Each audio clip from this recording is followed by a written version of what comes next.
Good morning. Good morning. Welcome to Community Church Unitarian Universalist. I'm your worship associate, Emma, and it is a joy to be with you today.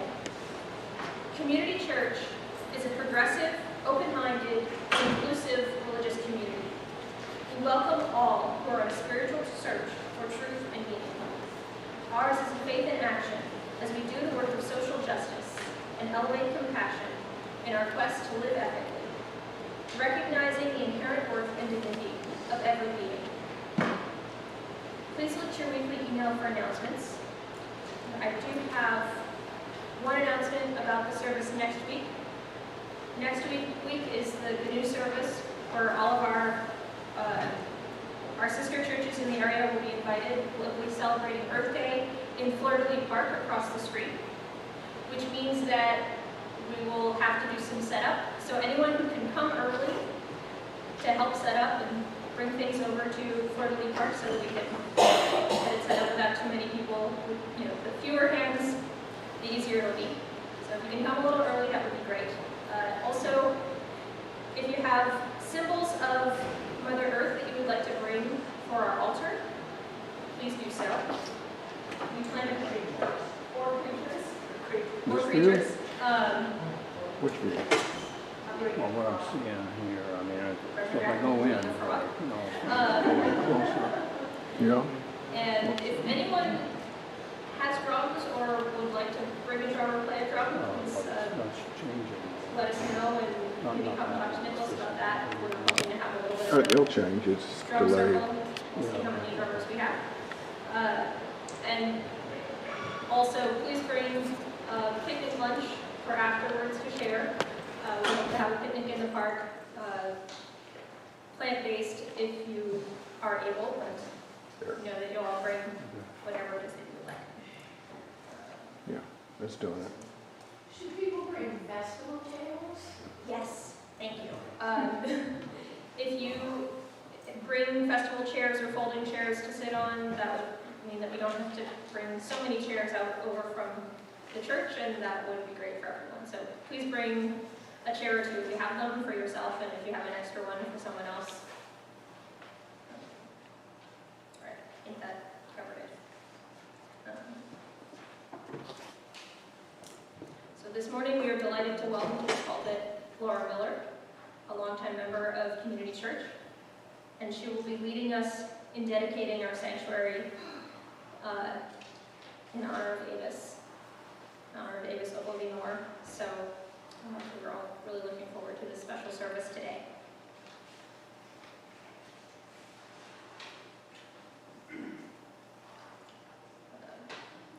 Please join me in reading our land acknowledgement. You can find it on the back of your order of service. We acknowledge and pay tribute to the original inhabitants of this land. The city of New Orleans is a continuation of an indigenous trade route on the Mississippi River, known for thousands of years as Wabash. Tribes that have lived on this land include the Caddo, the Natchez, the Choctaw, Chitimacha, Mola, the Tunica, the Wawasee, Attack, and Shark, among others. We recognize that as a result of broken trees and involuntary removals, Native Americans were often forced from their lands. We remember and pay respect to the communities impacted by these actions. Native peoples have lived on this land since time immemorial, and the resilient voices of Native Americans remain an inseparable part of our local culture. With gratitude and honor, we acknowledge the indigenous nations that have lived and continue to thrive here.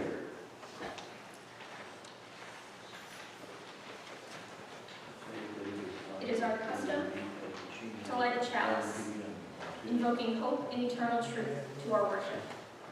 Please join us in singing the words of our chalice lighting. We light this flame. The words are printed in your order of service. We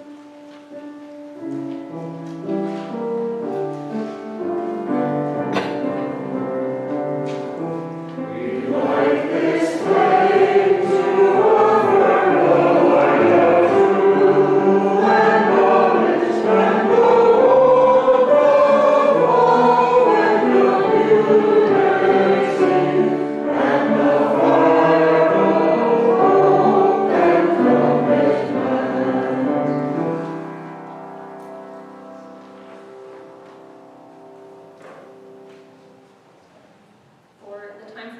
Avis. We will be singing the UU Principal song. The tune is the tune of Do Re Mi, and the words are right here.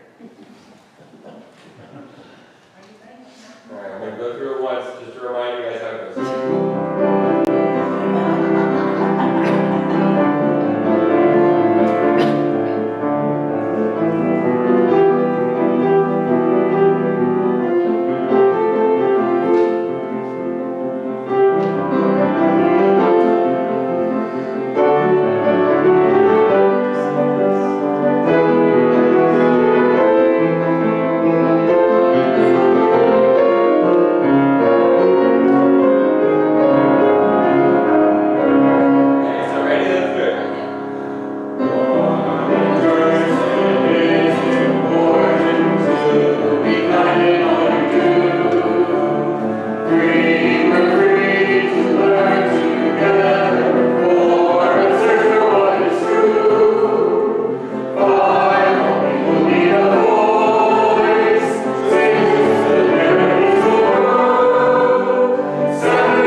Do we want to sing the children out wherever they are? That was the next thing. Go down in peace, go down in peace. May the spirit of poets surround everywhere, everywhere you may go. Good morning, Good morning. my dear friends. You may have noticed that the wooden signs are not yet up. We're still waiting for the delivery from the company. Our CCUU team did everything right. I mean, the decision-making was done in September, the order was placed in January after we got the endowment fund money, and meanwhile, quick work by Cynthia and Rebecca got some mock-ups up for us out there so we could see what it is eventually going to look like. And so hopefully it'll be here just any old day. My prediction is sometime after April 25th once Mercury retrograde is over with.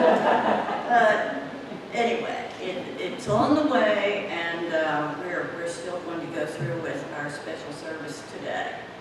So, in lieu of a reading, I would like to pay tribute to the Special Sanctuary Committee, whom I will invite to stand and be recognized as I call individual names. Rebecca Broom was chosen for her abilities as an architect. Thank you, Rebecca, and thank you for your extra work today and yesterday to get those mock-ups done with Cynthia. Bill Fernandez, who was chosen for his expertise as both treasurer and chair of buildings and grounds. He was here a minute ago, but maybe he's dealing with buildings and grounds. Kathy Larimer was chosen for her expertise with our church finances and her institutional knowledge. Thank you, Kathy. And last but not least, I'm going in alphabetical order here, Cynthia Ramirez, chosen for her artistic talent and vision. And it was her proposal that won the vote for the selected design. We've been at this for a little over a year, and I can now officially say that the committee's work is almost complete. I had to stick that almost in there yesterday. Please join me in thanking them for all of their work.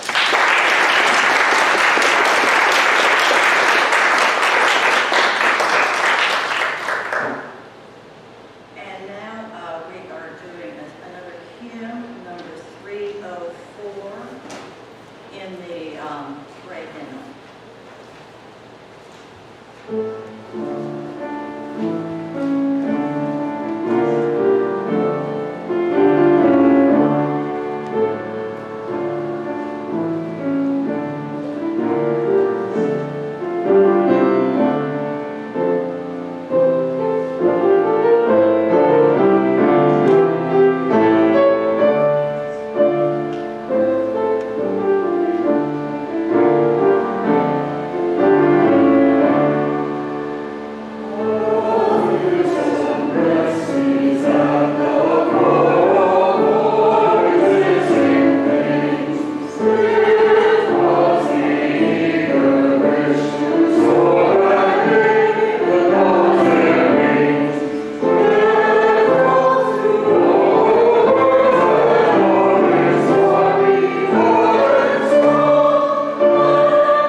members who have provided the reception immediately following the service.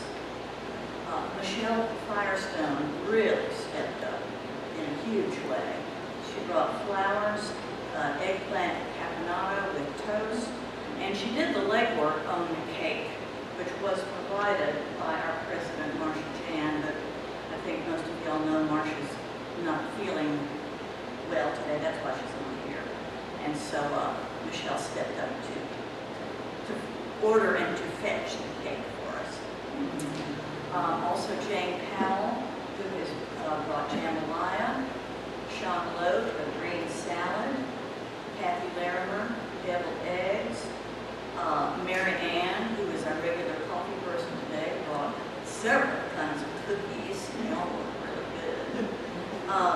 And I also want to thank Jacqueline Buck and Liz Trotter, who volunteered to bring stuff at the last minute, but there really wasn't anything else that made sense for them to bring. So, and I told Liz, we're just glad to have her here.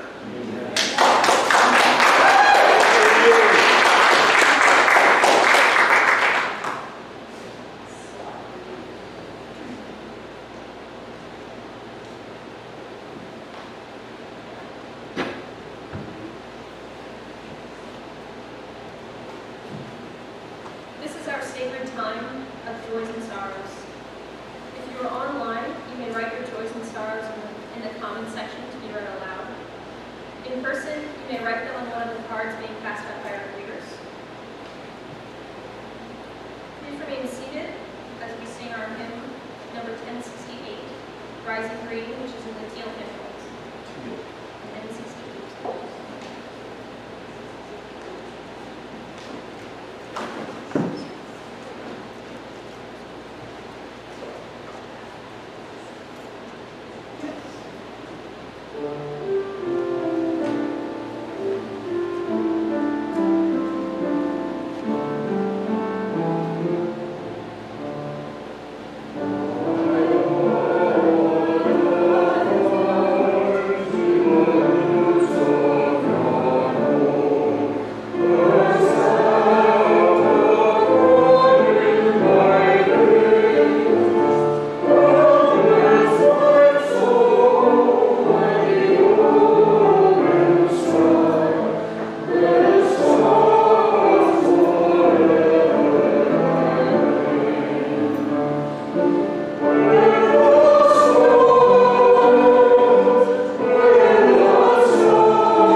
It is a joy to know that Charlotte Boucadier is with us virtually every Sunday.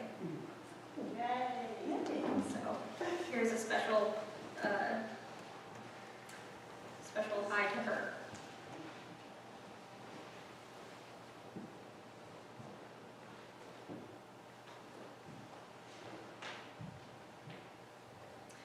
From Lizzie Colleen, a sorrow of the passing of her father's longtime best friend. So I'll give out that, Lizzie.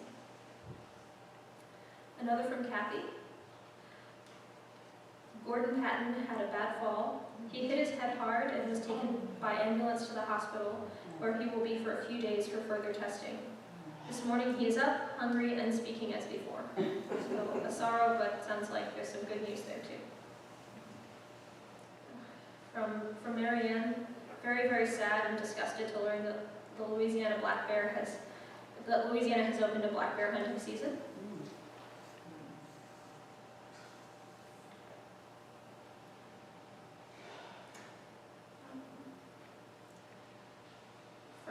From Cynthia,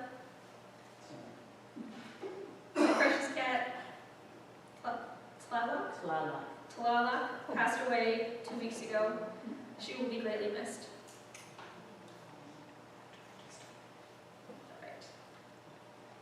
All right, so several joys from several people. From Michelle, a joy that Alan Malone is finally home after 11 days in the hospital. And then another one, a sorrow that Marsha Jan is having debilitating sciatica. Please send them healing energy. And we have more joys for Alan. So from Linda, a joy that Alan Malone is home. From Jim O'Neill, a joy that Alan is home from the hospital. And also a joy that Liz Trotter was able to come today and be with us. Welcome, Liz. One more from Kathy, another joy for Alan, that he's home. Yes.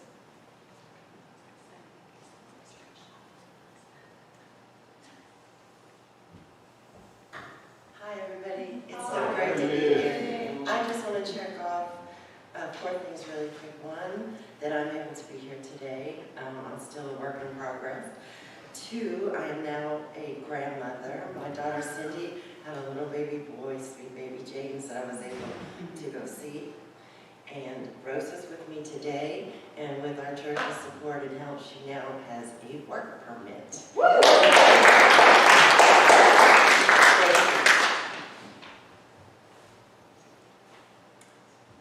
And we will light 2 more candles.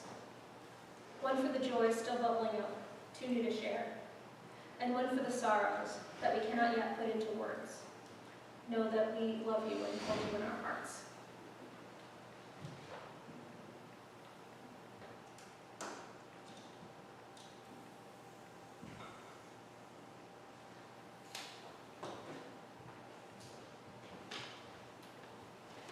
Thank you, Michelle. I should have done that.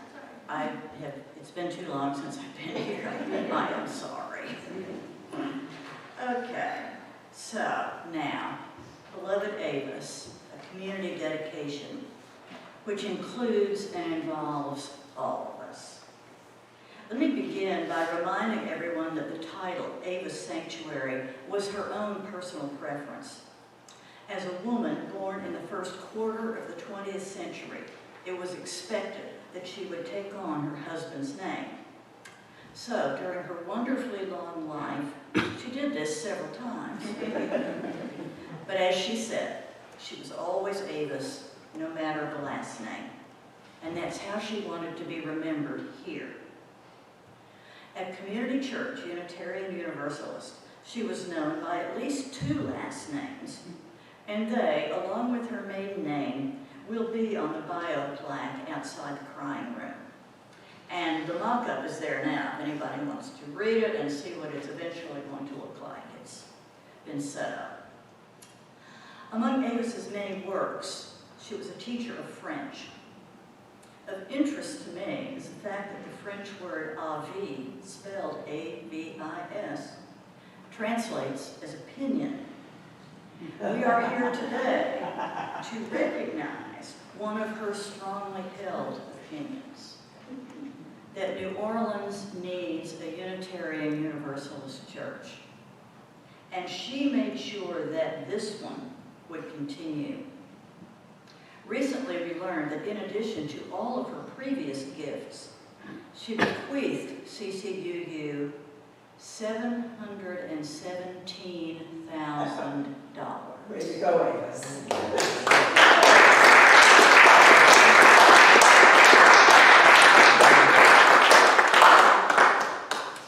So today, we are officially dedicating and labeling the Avis Sanctuary, something our members voted to do in March 2023, shortly after Avis passed.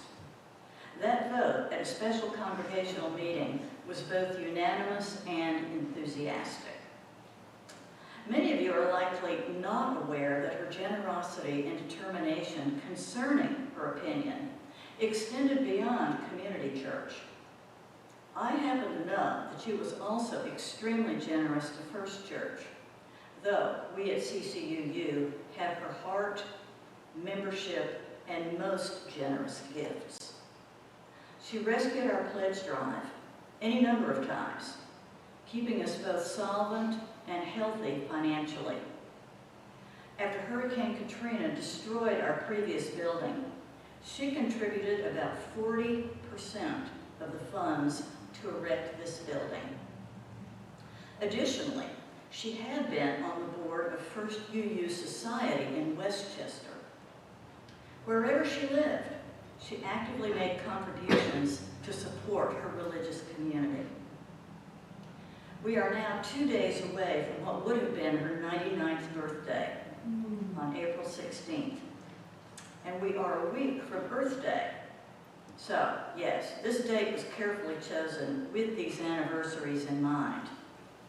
It's my hope that she will always be recognized on the Sunday closest to her birthday.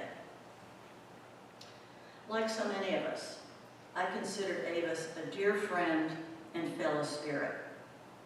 Like me, she was a snowbird, spending half of her year in New Orleans and the other half in Maryland. I often sat with her at our services, right over there, when we were both in town. We were both active environmentalists, and we talked about that work. And we both loved and appreciated a good sermon. One of my fondest memories of Avis was the day I gave her a ride to a gathering of some First Church friends out in Jefferson Parish. The group shared a meal, then piled into vehicles to head back to Canal Place to go to the movies.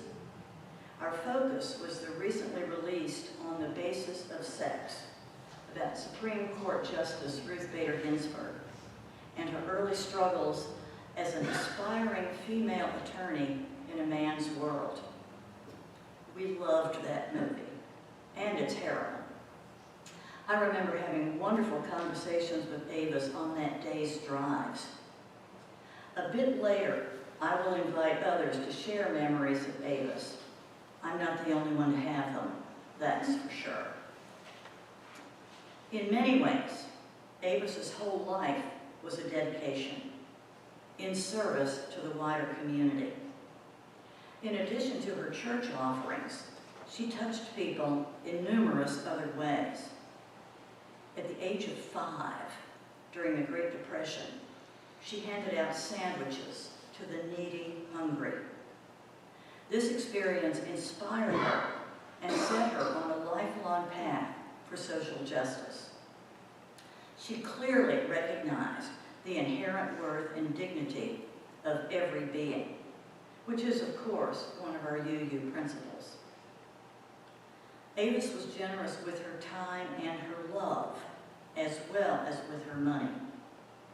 This extended to her concern for the environment, that web of all existence of which we are a part. She helped to plan the first Earth Day in 1970. And on a personal note, I would like to share that that first Earth Day was the catalyst for my own awakening as an environmentalist. As I celebrated the day with my fellow students at Tulane. Although, I should really say, at Sophie Newcomb, to be perfectly accurate for the time. And isn't it fabulous that our energy-efficient, solar-powered church building is a physical expression of those environmental ideals? Here's something that I find sweetly serendipitous. Avis learned woodworking as a student at the Country Day School, something I was not aware of when we voted for the wood signage last September. Gotta love it. In 1969, just happened to be the first year I moved to New Orleans, Avis became a founding member of Friends of the Earth, and she served on their board several times as president. In 1972, she co-founded and chaired their New York branch. It seems that wherever she lived over the years, she stepped up and worked to bring her goal and dreams of environmental protection to fruition. She understood that it is a global issue, and she dealt with it as such, working locally, but with her eyes on the prize and on the bigger picture. Here are a few more examples. She served on the board of the Sierra Club's Atlantic chapter, the board of the New York chapter of Zero Population Growth, and as president of the board of the Potomac River Keepers Network. And they made the following proclamation several years ago. I quote, "Potomac River Keepers Network recognizes the tremendous leadership and vision of Avis Ogilvy Moore, who helped to found the environmental movement in the United States and remains a strong, committed environmental advocate at age 95. We thank her for her many years of service to the American public and to the environment here in the Potomac watershed and worldwide." I was personally pleased to note that this organization also fought coal and the company Dominion Power, two of my own adversaries. This list of Avis's good works is not complete. I now want to give others a chance to share some memories for about 10 minutes. Anna's got a microphone that she will be passing around for anyone who wants to speak. If you want to raise your hand if you would like to say something.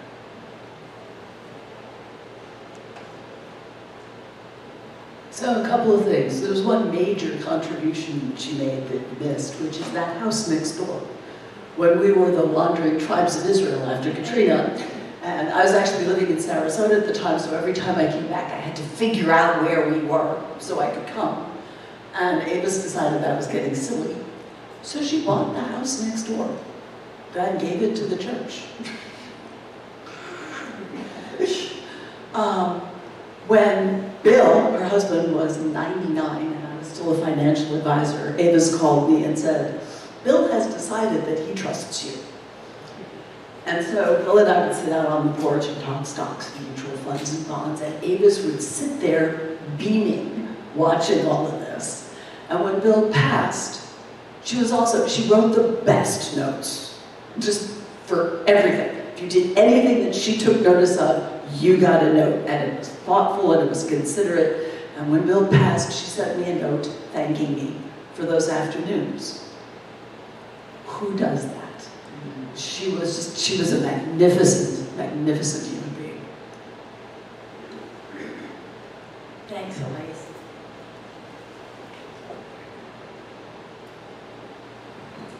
And not so much a memory, but something that I learned about Avis had to do with her investing, because Avis invested a lot of money, and that money grew, but she lived a very, very frugal life. Her home was simple, it was old, not renovated, and it was meaningful to her to give to the causes that she really believed in, more than to treat herself to anything else. So you know, I know some people assume that a lot of her money came from her husband's, but it was really from Avis being a smart investor. Thanks, Kathy.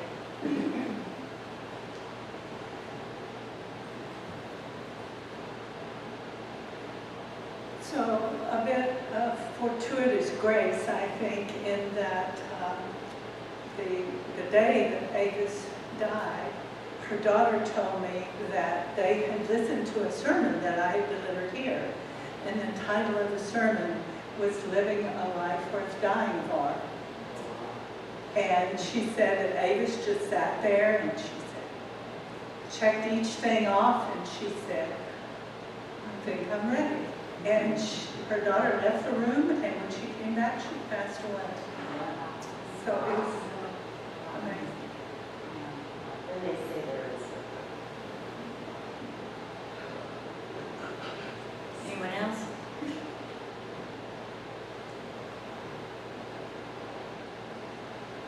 Thank you. Let me add that I did get an email from Mary Damon in the past couple of days, and she had a kind of long thing that she wanted to be included, but it's on my phone, which is in the car, because my phone is a bad boy. And even when I turn the volume down, it still does all the stuff, and when I turn it off, it takes forever for it to come back on, and then it makes a stupid sound when it does. So I just didn't want it up here interfering. But I will be happy to read it to anyone who's interested at the reception afterwards. And I will say now that one of the things that Mary said was that Avis was a wonderful Southern lady in the best sense of that. And she talked about how she would very politely let people know that she was not pleased with something or someone. But I will read it later.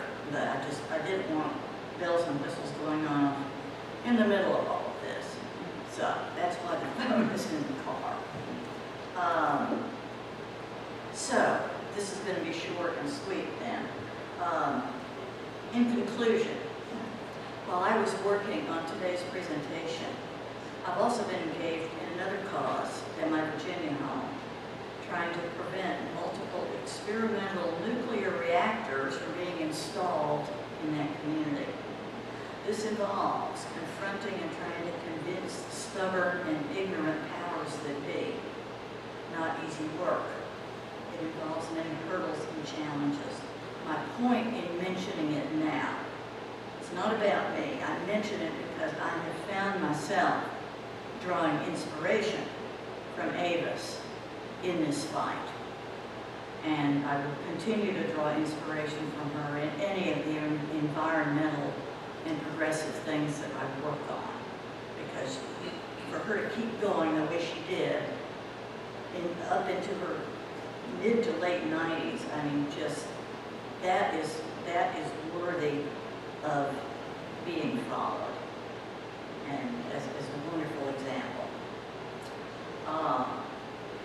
Her dedication and persistence were truly remarkable. And I hope that you can be inspired also by her memory. Keep her in mind whenever you enter this sanctuary, seeing the signs and the lovely engraving of her smiling face. Maybe ask yourself, what would Avis do? The Avis Sanctuary is now dedicated in spirit, physical signs coming soon.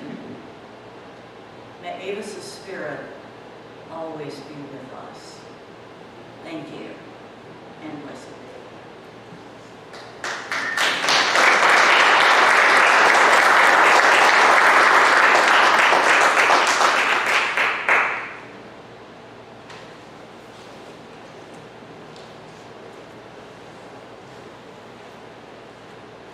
Community Church is a self-sustaining congregation.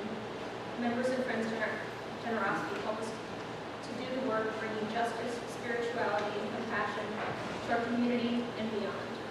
You can give online at ccuunola.org/stewardship or by text at 504-270-2659 and text GIVE, and you can give in person this morning.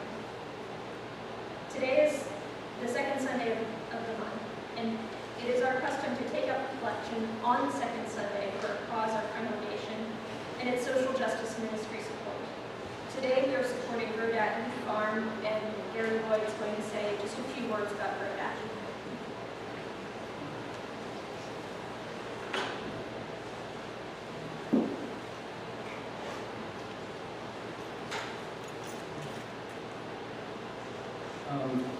GoDad is a non-profit organization that is located in City Park.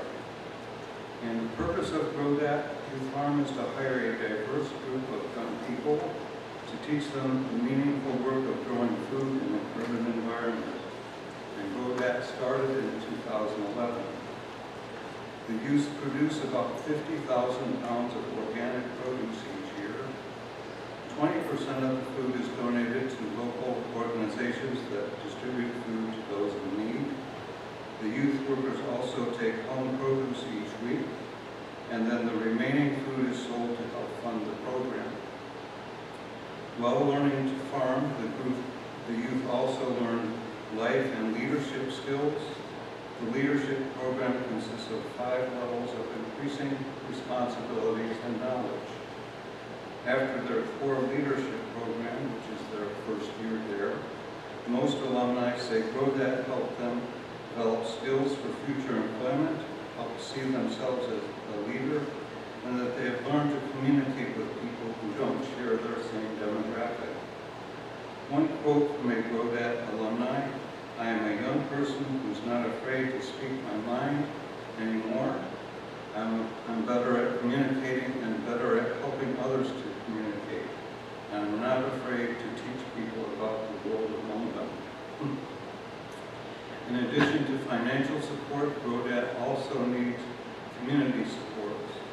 The City Park Conservancy is considering changes to the park, which includes building a road through the GoDad farm. If this plan is approved, it would negate the work that GoDad has done to improve the ground for farming, and it could mean the end of this program or an extensive amount of work and time to develop new ground to the same quality. For more information and to sign documents to help them, you can go to grodadyouthfarm.org. And they are very grateful for us. I'm here today because they are so busy with speakers that they couldn't send me something today.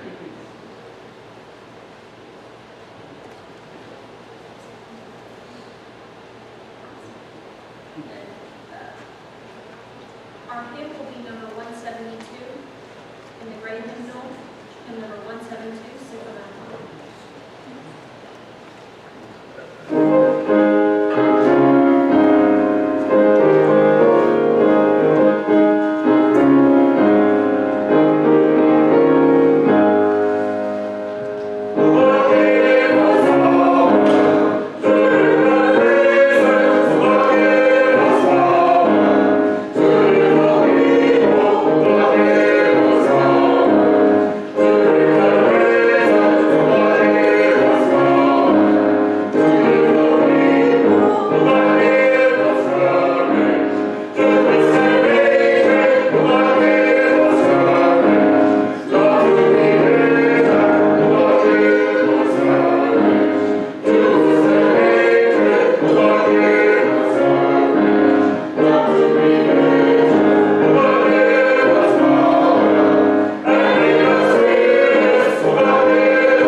As you go forth from this sacred place, may you be inspired and moved to acts of generosity, dedication, love, and compassion. May your lives be long and fruitful and blessed with a dedicated, loving community. Thank you.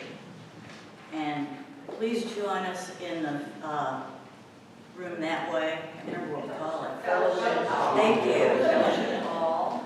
You live down for a while, you just forget too much stuff. It's because there's too many things there. You have so much experience to sift through. Thank you, Elise. Thank you, appreciate that. Anyway, please do join us in the Fellowship Hall for a reception. It's going to be great. I've already listed all the food and goodies, so see you all there. Thank you. For that, please rise for our closing hymn, number 6, Just as Long as I